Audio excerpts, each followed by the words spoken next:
Hello, franchise friends. It's Simon Wise here. Very nice to see you.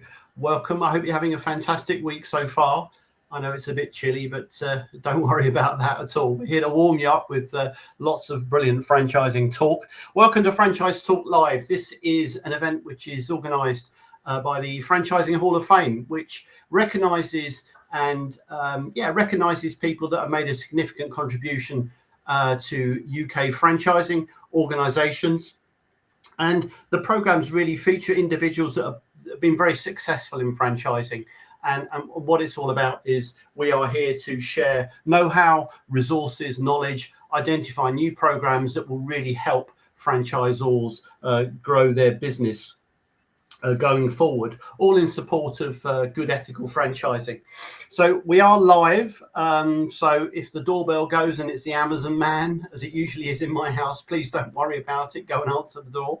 And also it's very interactive as well. So if you want to ask any questions at any time, please do just put them in the chat and we will address them for you. So to really get the ball rolling, I want to introduce a couple of people to you who exemplify everything that the Franchise Hall of Fame is all about, really. People that have been successful in franchising and are very, very willing, open and able to share their experiences with other franchisors and help them make a real difference to their business. And today is no exception. We have two great examples of franchise professionals. We have Julie Waits from the franchise company and Rachel Ray, who was the founder of Bright and Beautiful, I'm sure you'll remember, and now has her own consultancy business called Chroma. Is that right? It's Chroma, isn't it? Chromia Group, Chromia Collective. Brilliant. Excellent. Okay, so let me just start, get the ball rolling by saying, Rachel, what are you famous for? Well, thanks for inviting us on this great opportunity to have a good chat about franchising. What am I famous for? Well, I don't know about fame, but let's say I'm famous for founding Bright and Beautiful and scaling it from zero to national coverage, multi-million turnover, and exiting that business. I sold it to the Neighbourly Group after 8 years of franchising. So prior to that, I was a business consultant. So I did have experience of how to grow businesses. And then when I became a franchisor, although we offered a very practical local service because it was housekeeping, domestic cleaning, when I then came to franchise, I knew about business. So grew it and exited for a life-changing amount, which was really exciting. And then spent a few years doing our daughters were teenagers then, so we did quite a lot of travel. I went to 12 different countries. And then, do you know what? I got a little bit bored, true confessions. And I did a master's in leadership and ethical business leadership, and then started Chromia Group to help other business owners grow in a way that still protects their self, their ethics, their purpose. So I always say, grow your business without losing your soul. That's what I'm passionate about. And do you enjoy that as well? I really do love it. So some of my clients are franchisors. Many are entrepreneurs with local growing businesses, quite a lot of different sectors, and love it because so often a business owner is drowning. They're victims of their own success. There's lots of things going on and then they start to lose perspective. And I like to help them realign their strategy with an end in mind, as I've had. It might be 10 years away. It might be, but at some point, your business becomes a legacy that you either sell or pass on. So I love helping them do that. Yeah, good. Be they a franchisor or an individual entrepreneur. Brilliant. And so when you started your business, your franchise, you always had the exit in mind, I guess. That was always part of the strategy. Fairly early on, I started the business because the opportunity presented itself in our local marketplace. My husband had a property refurb type of business and gardening business. And one of his clients said, "Do you offer cleaning services?" At the time, I was a business consultant. So we were entrepreneurial. So I went round to this house, and inside I was just thinking, well, what housekeeping service would I want? I wanted it to be floor to ceiling and transformational and organized and laundry and ironing. And I really was into that service. So that's how it started, very practically. But I soon saw that there was a gap for that type of business that did things really well and that looked after the team, which was a passion of mine, that people were employed properly. So that's when I started to get the end in mind, to go, this is a viable business concept, proved it locally, and then franchised and that long-term exit. Excellent. And franchising was a very important part of that success, which is why you're here today, really, isn't it? And we can share and impart the real life experiences of a franchisor, not stuff that comes from a textbook, but genuinely, commercially intelligent business advice for people that are looking to scale a franchise and to know what's around the corner, because I think that's the most important thing in franchising. Thank you for that, Rachel. And Julie, I've known you for many, many years. You are definitely one of my go-to people in the franchise industry.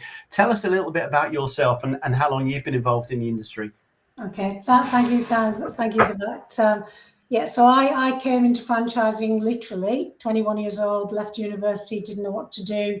So a job advertised, which ultimately ended up being as part of the Print Group, and stumbled into franchising as a very junior, lowly, runaround member of that particular brand. During that time, the Print Group were founding member of the British Franchise Association. They were gearing up for a stock market flotation. I think they were the first UK franchise brand to actually float, and they floated with a valuation of about 10.5 million. And I was literally, run around my area, my region of looking after was from Aberdeen down to Bournemouth. So I got very well accustomed with motorway services stations and running around. And it was a great time for learning about franchising, a whole host of really good things about what to do, and also realistically sitting and observing things, maybe not what not to do, but at the time were done with the best intentions. But maybe 6 months, 9 months down the line, it transpired it wasn't a great idea, basically. Yeah. So I learned a boatload about franchising, working, with Prantman, with some really, really, really good people as part of that. And then I had the opportunity to move into the telecom sector. At the time, the telecoms market was in the early stage of liberalisation, so it was new, fast-growing, innovative, and again, worked with a group of people and ultimately developed the franchise system and took the brand from a small network of retail outlets in the northeast of England. We had 3 shops when I joined, to 41 when I left. And that took about 5.5 years to go through that development. And I left to set up the franchise company because I wanted to do something which was entirely mine and my own, and I had control of my destiny. But I also wanted to do something that, enabled me to continue to stay in the franchise sector, because obviously by that time I had the bug, and hopefully use my knowledge and experience and expertise of franchising and franchise development to help other people develop and grow successful franchise models, franchise systems that are commercially viable, but absolutely done in an ethical way. So it's planned, it's professional, it's done in with all high levels of due diligence. It's commercially viable, it stacks up and makes sense, it works. It works for the franchisor, it works for the franchisee, and it takes advantage of the market opportunity. And if you like, hopefully that's what I've done. That's what people hopefully see in me and recognize me for, that it's not about easy, shortcut answers. It's about really kind of deep diving into the commercial opportunity and coming up with a solution that maximizes that. Yeah, and you've certainly done that. I mean, some of the clients you've worked with over the years have gone on to be real exemplars, haven't they, in franchising? So your onions, lady. Yeah. which was my franchise consultant when I started off. Course. So there you go, the proof of the pudding. My go-to, amazing, and I called her a number of times over the years, going, Brilliant. This? Okay, look, we all love franchising. You know, I'm a franchising nerd. You get that from some of the questions I'm going to ask you. But it's a fantastic industry, but it is fraught with potholes and minefields unless you do it properly. And this is what we're really here all about today, is to just to impart some of the wisdom again from people that have been there, seen there, and done it and been successful, and can really help people on their journey. But we'll talk about the program that you guys have put together, because I think it's fascinating. It really, for me, as I said, I get to see a lot of things that are happening in franchising. It really touches upon some of the real deep dive concerns that franchisors have, and some of the things that you talk about are really very, very intelligently thought through, but ultimately help the franchisor scale their business to a point where they can exit it and realize their investment. Just before we do, I just want to say, we are live. Thank you for all the people that have joined us live. We're getting quite an audience, actually. So I'm really pleased about that. If you've got any chat, anything to put in the chat, even if you want to come on and say hello, a shout out, tell us what the weather's like in your area. It's entirely up to you. This is an interactive, audience-driven show, and it's really important that we make sure that we're answering your questions. So let's push on a bit. So really, what brought the two of you together? What was the problem that you saw in the marketplace that you were really looking to solve? Because, you know, you've got this program, it's called Flourish, and we're going to talk more about that. But what was the problem? Where was the real opportunity for you to come in and do that? So I guess, you know, that's my fault, basically. Yes. Julie. Yeah, I'll take the blame for that. So, I mean, you know, Simon, we've all sat and watched the last 4 or 5 years, 6 years unfold in terms of COVID and post-COVID, and, you know, developments within the industry and developments within the sector. And we've got potential legislation on the horizon. There's a lot of stuff going on. There's a lot of change, and there's a lot of great support out there for existing franchisors in terms of, you know, helping people develop their management team and, you know, support from the BFA and attending events. But for me, there was some concern in terms of stuff that was happening within the sector, and to some degree, people, you know, looking at things that other people had done and developed, and then adapting and thinking it was going to work for them. And ultimately, you know, franchising is not a one-size-fits-all business model. It is about developing the overarching tools and techniques of franchising to really develop the franchise system that's right for you. It's right for you, it's right for your business, it's right for your business commercially, it reflects your values, your cultures, everything we've talked about. And I felt there was a need, struck an opportunity to provide some really good commercial guidance and support to franchisors out there who were doing it, you know, to a greater or lesser degree of success, and needed some additional expertise and support, you know, from you know, experienced people. And that's when I turned to Rachel, and I just basically rang and said, look, Rachel, you know, this is what I'm thinking. This is my idea. What do you think? Over to you, Rachel.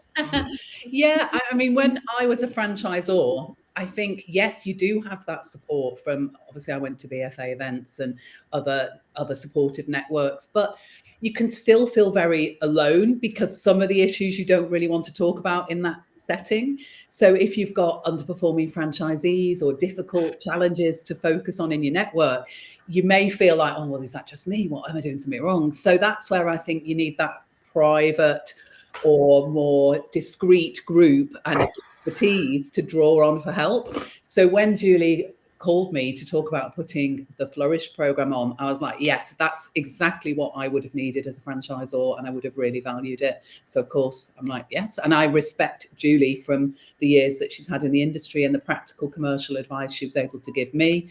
Again, ethical advice, so important that things in franchising are built on a solid foundation, that they're commercially viable, so that they give a great opportunity to each franchisee. And I know that Julie and I are on the same page with that. So it was easy to say yes to getting this program going.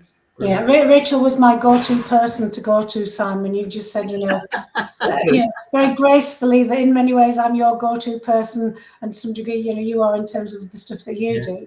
Well, once I had this niggle, and it was a niggle that just kept coming back, and I thought, you know, who's my go-to person, and Rachel was Yeah. absolutely that go-to person to discuss this with and develop it with. Good stuff. Listen, we've got some fantastic, it's great to recognise lots of people that are joining us, superb. And I've got a great question here from Lee. Lee, thank you very much indeed for your question. W7 Hat, what do you feel are the biggest barriers to franchising and being successful? Wow, I mean, how much time have you got? But if you just took it as a as a quick reaction to that, what would you say? Well, barriers to franchising in general would be public perception of what franchising is, because clearly that differs depending on how well informed somebody is. And I always maintained when I was growing Bright and Beautiful that I wanted my message about the business opportunity to be out in the broader world. I didn't just want to be on the franchise listing so that people had already thought, oh, franchising. I wanted to meet them through advertising, PR, where they were, and go, have you considered franchising? So I still think there's a way to go in terms of barriers to franchising. Yeah. What about you? Yeah, I think for me, in terms of being successful and talking to a lot of potential franchisors and talking to a lot of existing franchisors, it's actually knowing and recognizing what good looks like. And that's an easy answer to make, but behind that there's a huge amount of understanding, knowledge, depth, what good looks like for the franchisor, what good looks like for the franchisee, that balance of that relationship, that creation of the interdependency of that relationship, but not creating dependency up there. And it's about setting that kind of commercial model in the beginning that is going to work for both parties, and then managing that model and that network through a series of transitions and growth and change of needs and change of expectations, and having an understanding right from the beginning, where that's going to go and how you're going to deal with it and how you're going to manage it, basically. And not looking at what other people might be doing in your sector and thinking, I've got to do what they're doing because they're in my sector. It's about really understanding what's right for your business in your sector and making sure that your franchise model is a reflection of your core business model, and that will enable you to grow successfully. Yeah. No, that's really great. I mean, and the question is about the big, and we've answered the question, but I mean, you broaden it out a bit. What are the barriers to success in franchising? Well, from a franchisor's point of view, you've got to, it's a method of expanding a proven concept. It's not about, you can't do it on the back of a fag packet. You've got to do your financial modeling, as you said, but more importantly, you've got to have the money to do it. You've got to have the capital and the reserves to be able to do it. And I think that's another barrier to a lot of businesses. Not every business is right for franchising, but not every business can actually afford to do it because it does take time, effort, money. Yes, there is a limiting factor in the UK about the awareness of franchising, but I think as an industry, we get too hung up on that. At the end of the day, if you go out there and reach to people and present your value proposition and do it on the back of the beauty and the benefits and the joy of being self-employed, whilst mitigating the anxieties of, will it work? How do I know if this is going to work? Then I think that's what franchising brings to it as well. And again, ultimately for me, and I'm not the expert, so I apologize, but it all comes down to recruitment, doesn't it? If you recruit the wrong people, you're not going to be successful as a franchisor. Long after the glow of selling the franchise and getting the initial franchise fee disappears, you've got somebody for 5 years and your revenue is going to be derived from that person having the right attitude and the right skills and ability to really drive them. So there are some natural barriers to franchising for sure. Absolutely. And Matt, Simon, just picking up on that about the investment requirement, yes, to do it properly, there is an investment requirement for a new franchisor in terms of, you've got to get everything set up in the beginning in terms of the systems, and you're probably going to need some advice and support to do that. And again, I would say, if your business isn't in a position to do it properly, if your business isn't, your core business isn't in a position to make that investment, then you're not in a position to actually look at franchising and consider it. You might be too early in your development, but if you're not in a position to do it correctly from a financial investment perspective, then you're not in a position to do it. Yeah. And picking up on your point, Simon, about recruitment of franchisees, I think one of the things, obviously, we've got to recruit the right people. So when you first start franchising, obviously, you're just really excited that someone's invested in your concept. And again, you think you've ticked the boxes, but maybe you haven't really understood what it entails.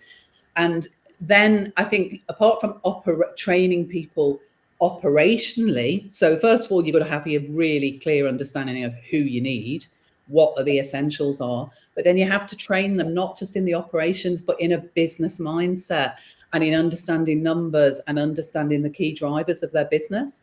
And I know for me, I was a little bit naive in this because I had doctors and teachers and lawyers and lots of professional people applying for our Bright and Beautiful franchise. So I'm like, yes, they're professional. They'll know what they're doing. Of course they did to a large extent, and many of them were successful. But what I didn't understand is that being an entrepreneur and leading a business is a different set of skills and understanding, that many of those can be taught. There are some essential requirements, and then you need to teach business mindset and business skills as well as your operational. Absolutely. Okay, let's dive into some of the meat and potatoes in terms of what you've come together to deliver, and some of the challenges. At the bottom, I'm going to put a question forward for you, and I'm going to say many franchisors feel busy but not in control.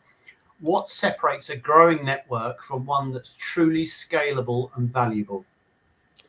Well, that is a great question. I think what can happen is you have, say you've got 10 or 20 franchises, or even if more than that, you might have a posse, a core group that are all super successful and positive, and then you may have a significant amount that are like, oh, they're underperforming, or they're negative, or they're just a drain on resources. I think this can be quite a common thing. And you really need to help everybody become the performance to become more consistent. Of course, you're going to have the outliers, but you want to really understand the drivers and train those franchisees on what they are looking to do each month, each quarter. Break it down into things like the customer retention, customer acquisition, but with clear numbers, and really help them to drive forward. And then you have to be tough enough in your leadership to go, hang on, if I've tried absolutely everything and they're still negative and underperforming, how can I positively exit them from the business to make life better for both parties? And again, in ethical franchising, you've got performance standards, haven't you? Minimum performance standards. And they're pretty generous. They're usually 70% of average. They're not onerous. So you're just trying to help people exceed those, grow forward, be ambitious. And if they really won't, then in my experience, I had 2 or 3 resales where you sort of positively exit someone that was difficult, bring someone new in, and then that territory grows forward. Yeah. So I think that's a factor. Yeah, definitely. And I think that comes down to lots of franchisors that are desperately busy all of the time, and their network's growing, and they feel like they're not in control. And sometimes it's great just to have a bit of a reset and a reflection, which is what I guess is the essence of what you're doing as well. Is getting people and giving them that time back to really sit down and have a think about everything. Yeah, and strategic, and to think, to have real clarity, like to step back and say, hang on, why did I set up this business? What are my long-term goals? And they can be very personal, like mine were. My exit point, I had a 7-figure sum in mind. I was working towards that. Again, it's having that clarity to go, okay, what do I need to get in place? How can I take the franchisees on the same journey? They are in business for themselves. What's their potential exit point? There's usually a 5-year, 10-year agreement. Will they renew? If so, again, where, take them towards that. What end value could they achieve? But along the way, what are some of the personal things they want to do in their lives? Is it holidays? Is it sending their kids to certain schools? Help align their business growth with their personal motivations, for me, is quite key. And what was your relationship like with your franchisees? Were they your buddies? Are these people that you'd invite to your wedding or your divorce party or whatever? Or was it strictly a business-to-business relationship? I think it's certainly the early days. You start off, it's a smaller, closer-knit group, isn't it? And I definitely value those people. And for some, they became, there's a closer relationship. But on the whole, no, it's a very friendly business relationship. Yeah. So I think it's important. Yes, you can be warm and friendly, but at the end of the day, you're the leader and you're trying to set an example and you're trying to bring people forward and keep respect. You certainly, that part of leadership is, that motivation, positive culture. We always made our conferences and things fun, enthusiasm, motivation, but you also have to be a leader that's prepared to say, no, that's unacceptable. Yeah. Sometimes terminate franchises, but certainly protect the brand. So I think you have to err on the side of leadership with a bit of friendship with it. Good. Yeah. And I think the only point I'd really like to add to that, in terms of really the key part of this question to me, is the difference between interdependency and dependency. That a successful franchise, network stock relationship is based upon interdependency. The franchisor needs the franchisees need the franchisor, but it's not about creating a relationship on dependency. And that's when franchisors can take on too much. They try to do too much from an operational point of view, and they get to a stage where, from a resource perspective, they're running out of time, they're running out of people, and therefore they're not in a position to scale because they can't see themselves taking on any more franchisees because they're running around looking after the ones that they've got. No, I got that. That's brilliant. Okay, let's push it along a little bit here. And I mean, from your own experience, I guess, and franchising's all about, whether you're a franchisee or even a franchisor, it's all about learning from your own experiences and some of the schools of hard knocks. And any franchisee that's buying into a business will have known that the franchisor has gone through that roller coaster ride. But from your own experiences, what hard-won lessons does what you've created flourish? Does it help franchisors shortcut? Where are the roadmaps in what you're doing for franchisors? Well, if I jump in on that one, Sam, to begin with, I think that at every stage of the development of a franchise system and network, there are some, really key opportunities for franchisors to get it right. And then there are some areas where, if you don't get it right, you're going to get it wrong. And certainly from our point of view, in terms of the Flourish programme, it is all about hopefully helping the people who come on board and work with us to maximise the opportunities at every stage and to minimise and avoid the mistakes. And one of the, a great example of that from my point of view is about the induction training. So we've talked about recruiting the right people, and that's an absolute, requirement to success. But if you don't provide a comprehensive induction training program for those people, you are absolutely missing a huge opportunity to get them up and running in the right way, with the right operational knowledge and support, but also in the understanding of the values of the business, the culture of the business, and again, creating that relationship that we understand what our expectations are and we're not creating dependency on each other. And again, I see a lot of franchisors missing that opportunity because they feel that, they don't need to get involved with the financial management of the business. It's intrusive. You do. It isn't. And again, as Rachel said, you have expectations of people coming into the business. My kind of classic example is, I don't care what your background is. You can have been the marketing manager of Mars, or you can have been the sales director of whatever. You will go through our induction program in the comprehensive way, so you understand and learn what we do. And at the end of it, we know each other and we get to know each other, and we've set the groundwork for the future. So that's a classic example where people can and do get it wrong. And, just one of the points of the relationship where we can hopefully help people to put it right. Yeah. Brilliant. That's brilliant. And talking about hard won learnings, I think some of the hardest things is one of the hardest things is leading a franchise network. Once you've got a significant amount of franchisees, for me, 40 or 50 franchisees, and then maybe there's some significant economic conditions or government changes that impact everybody. And, you've got to take that and go, okay, what do we do? How do we respond? So it's leading in difficult times is something that you learn the hard way, and you learn how to do that, which certainly forms part of the programme.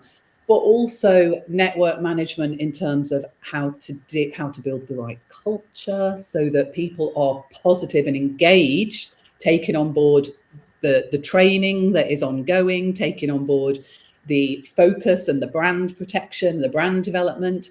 You want the culture that is receptive and positive and walking with you. And that also comes with then the sort of the firm hand, firm but gracious when people actually need a bit of a kick up the bum. And it's a fine balance. So I think that's something you learn as you go, which will certainly be in the programme. Excellent, excellent. Had a couple of good comments there, one from Lee that I just put up on the screen, but a couple of people have got to leave us, unfortunately, but super interesting content. Thank you. Will this be available after Have to Shoot? Yes. I mean, it's the gift that keeps on giving. You know, we're recording this. We'll do some feedback and maybe even to put the transcript into a slide deck or something. I think I could probably do that actually, but I'm not going to promise anything. But thank you, Scott. Thanks for coming along. We'll certainly make that available to you, and also Vincent as well.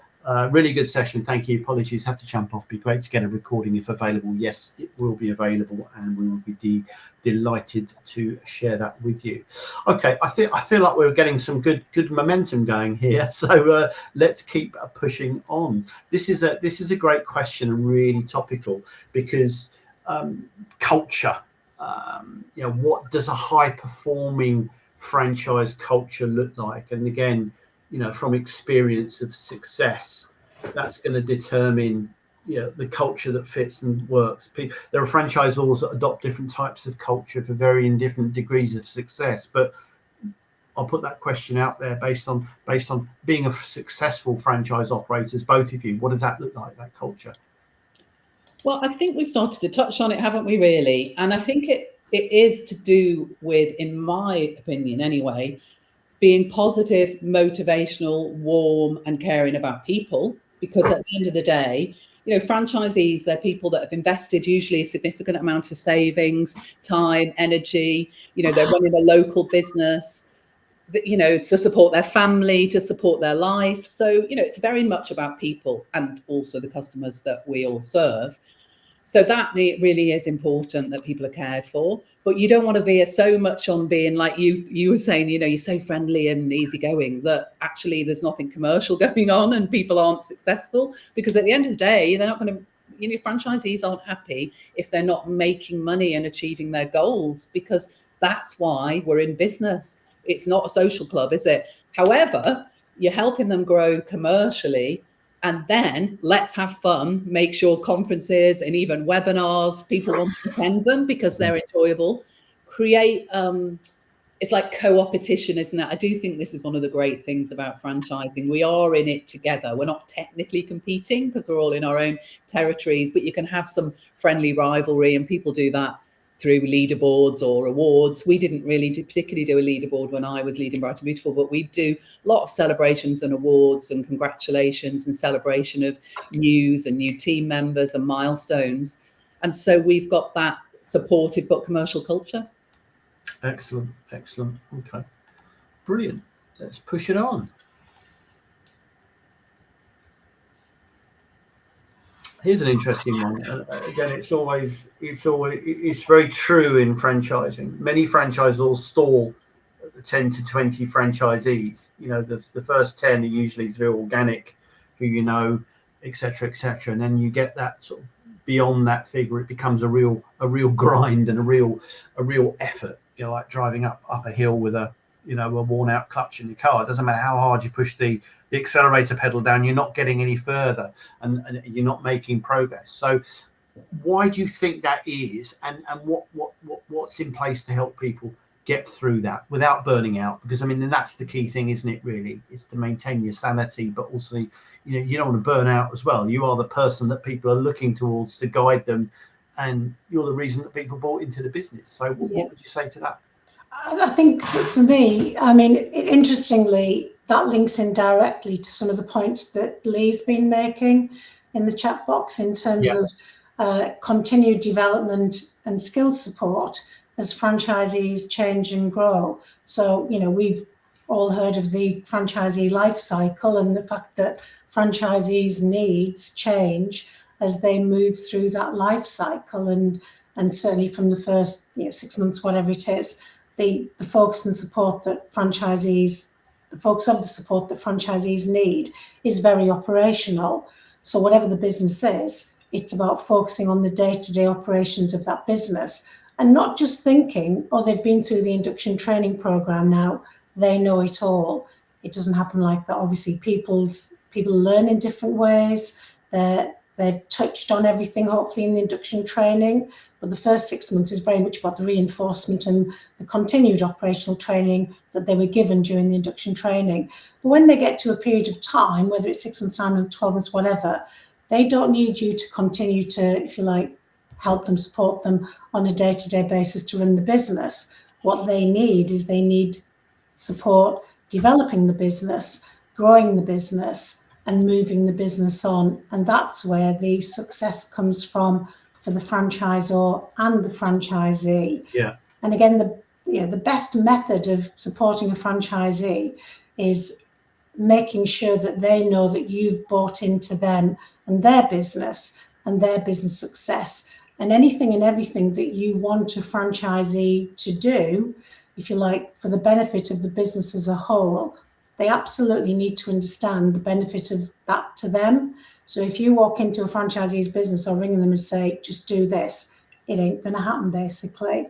They've got to understand, they've got to see the benefits, the commercial benefits for them, for their business and the organisation. And they've got to trust you. And ultimately, that goes back to developing this relationship of mutual respect. I will only ask you to do something if this is the benefit for the greater good and for your business as well. I won't ask you to spend your time doing, pointless, endless data provision that's of no benefit to anyone. So it's really getting that buy-in and then recognising that their needs are going to change as they continue through the franchise, growth and providing support that's in line with their needs. And if that doesn't happen, everyone gets dissatisfied, franchisees become disenchanted, they start to get a bit moody, and then they'll start to talk together to each other because, you're not moving on, you're not meeting their needs, and then you get dissatisfaction, and franchisors and franchisees end up, in a burnout situation, basically. Yeah, it can be a very stressful journey for a franchisor, isn't it? I mean, it's quite a unique position. Obviously, you came into franchising being the entrepreneur, the founder that built this business that has then been replicated.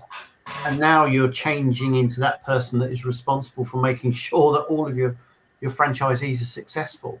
And that's quite a challenge, isn't it? That's quite a mindset shift, I guess. Yeah. And I guess it's important to have the decent people around you as well that can help you on that journey. But because if for me, because I was a business consultant before, then in a way I fell into the role of leading and consulting to help businesses grow. Which are not franchisees. If you don't have that skill, then it's important to bring a good team in, somebody that's your business your franchise development director or manager that does have that skill. Yeah. But also, I think picking up on what you said, Simon, in terms of why we stall potentially at 10 or 20, is you are wearing a number of hats, aren't you? You're this leader, coach, consultant, developer of your network, which is what Julie's just been talking about.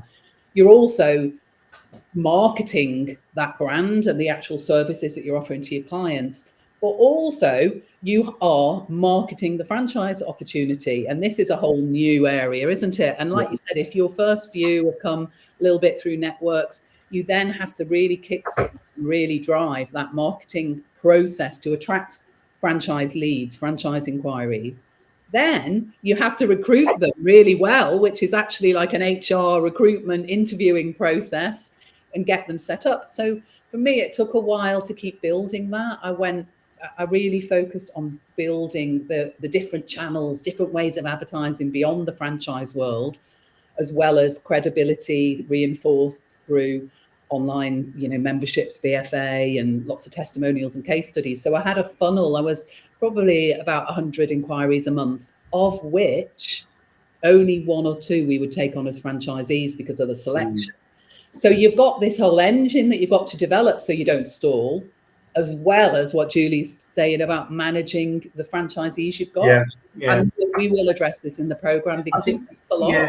and it's not just mindset, isn't it? It's easy to say, well, the solution is let's get a psychologist in to talk about how you can be at peace with yourself. But it's more than that. It needs structured, commercially intelligent processes, systems, strategies to push it forward. Yes, it's a mindset thing, but if you're looking at growing and scaling a franchise, you've got to have the expertise in place to navigate through that, and it's got to be based on intelligence and business intelligence. And yes, that's for me, that's fundamentally important in terms of a franchisor taking outside advice or looking to upskill themselves from a technical and strategic point of view. For sure.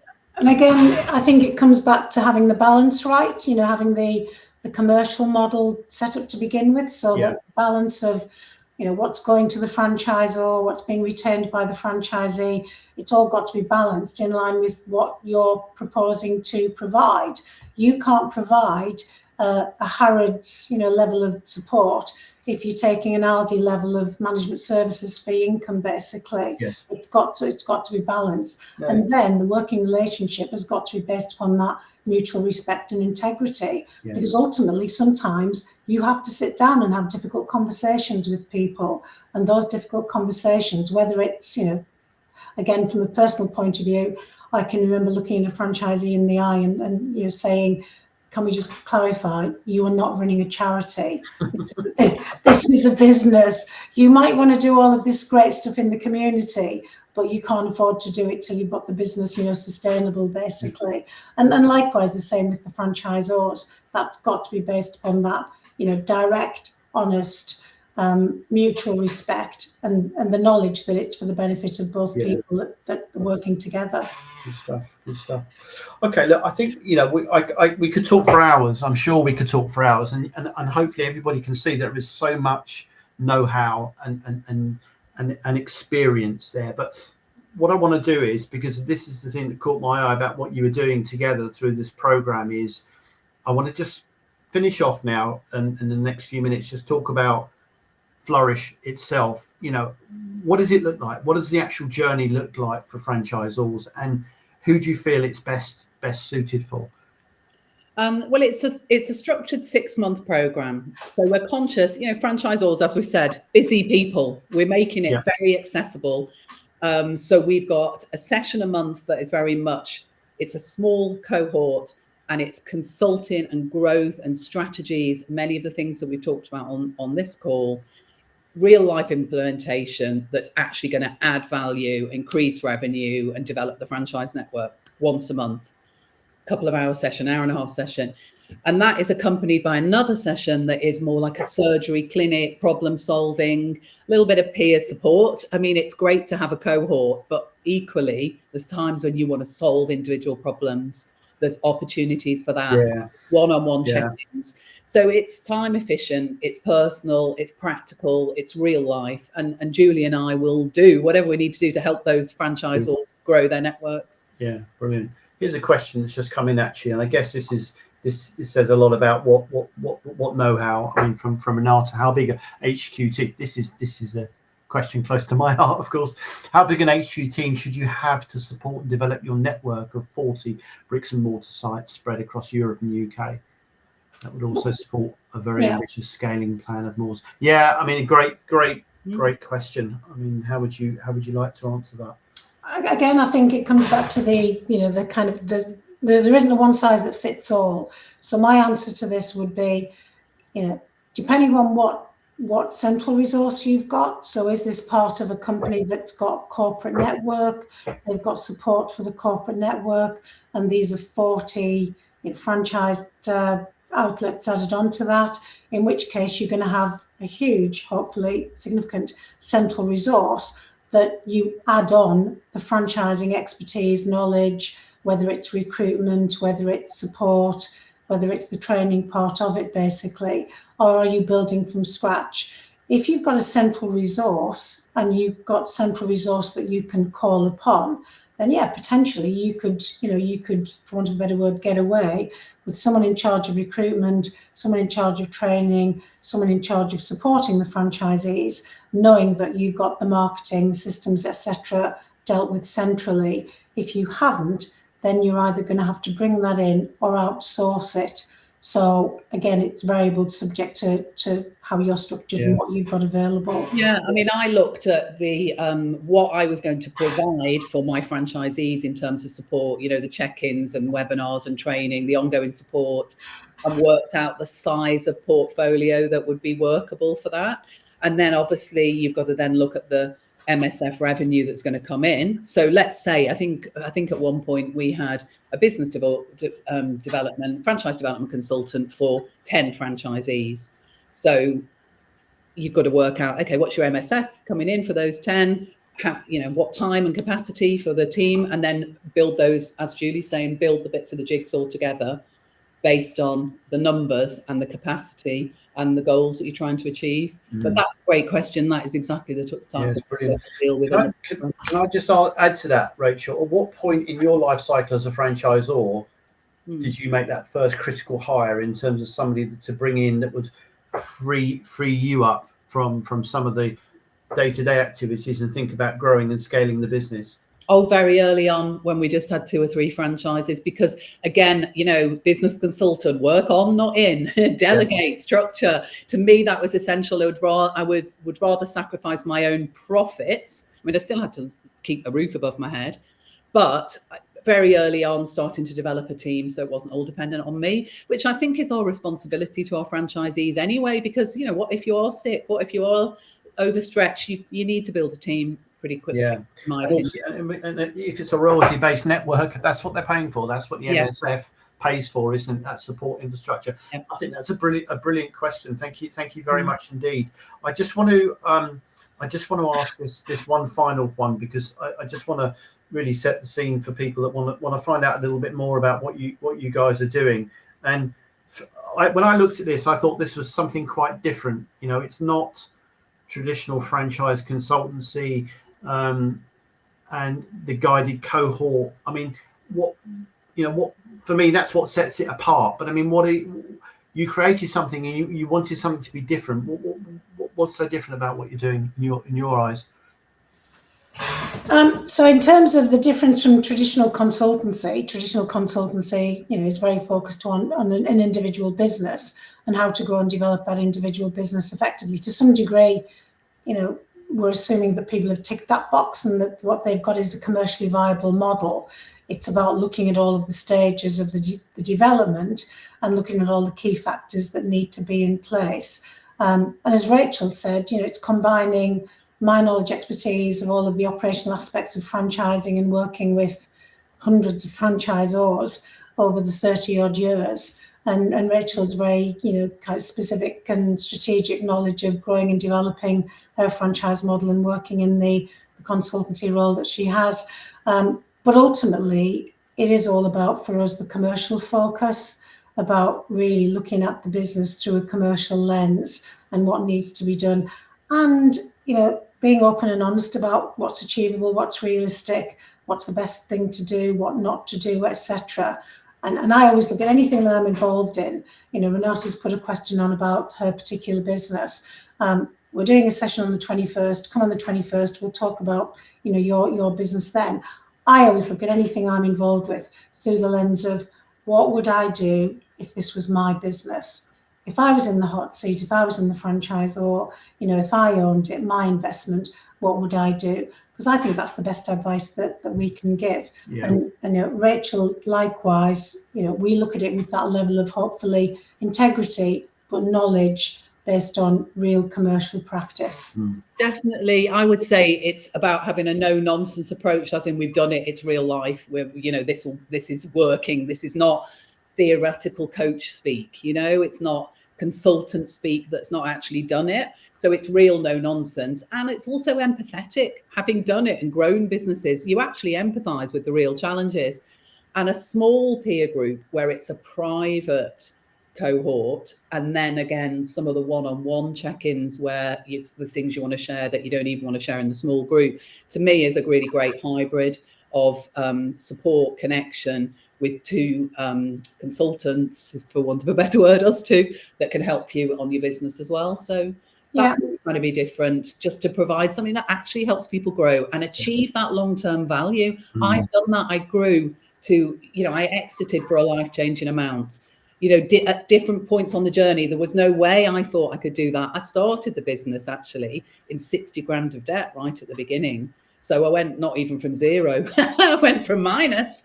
So I know what it's like to grow a business actually when you're having to dab your tears away because you're worried about losing your house. Put your best foot forward and go and lead your team. I've been there. I know what that's like. It is difficult at times. And yet we're not going to say that to people in a conference, are we, when we're chatting over coffee? Maybe a bit if we trust them, but not really. You want that support that's genuine and real. So yeah, and I think the final point, Simon, is the way that we've put it together. In addition to the content, the structure, we've tried to do it in a way that's cost effective. Yes. Cost effective from a time point of view, cost effective from a resource point of view, cost effective from the investment that people are going to make into the program.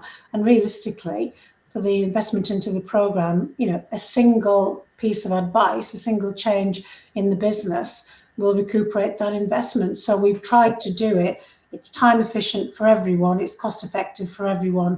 And for Rachel and I, it's an opportunity to, reinvest some of our knowledge, skills, experience, etc., into the franchise sector. Because we're all custodians of the brand. We all need to be aware that, franchising's in the public eye. There is talk about stuff happening, etc. We all need to respect and protect that brand that's really been our livelihoods for the last 30 years. And we want it to be around and even more successful in 30 years' time. Yeah. Brilliant. Thank you. I think we'll wrap it up there. Thank you very much indeed. I mean, you've probably noticed we have, if you're watching this live, thank you. If you, thanks for coming along. If you're watching a recording, where the hell were you? But no, there is a QR code on the screen which you can scan, and that will take you right the way through to some more information. And I know, how else when people can get in touch with you? It's pretty straightforward, isn't it, really, in terms of reaching out? Are there any things you want to sort of leave anybody with, any parting comments, or what's the next most sort of big thing happening for Flourish? People can use the QR code to get more information, and then we've got the final open event on the 21st of this month, which is next Wednesday, which is real kind of reasonably deep dive into the structure and the content. And again, everyone's welcome to join us on that to learn more. And then we'll be into the programme starting the 4th of Feb. Yeah, and if you click on that through that QR code, you'll find all about the programme and our contact details at the bottom as well if you've got any questions. But the information's there. Thank you very much indeed. So, I mean, I hope you've... I've thoroughly enjoyed the experience. Thank you so much indeed. As I said, I mean, we are...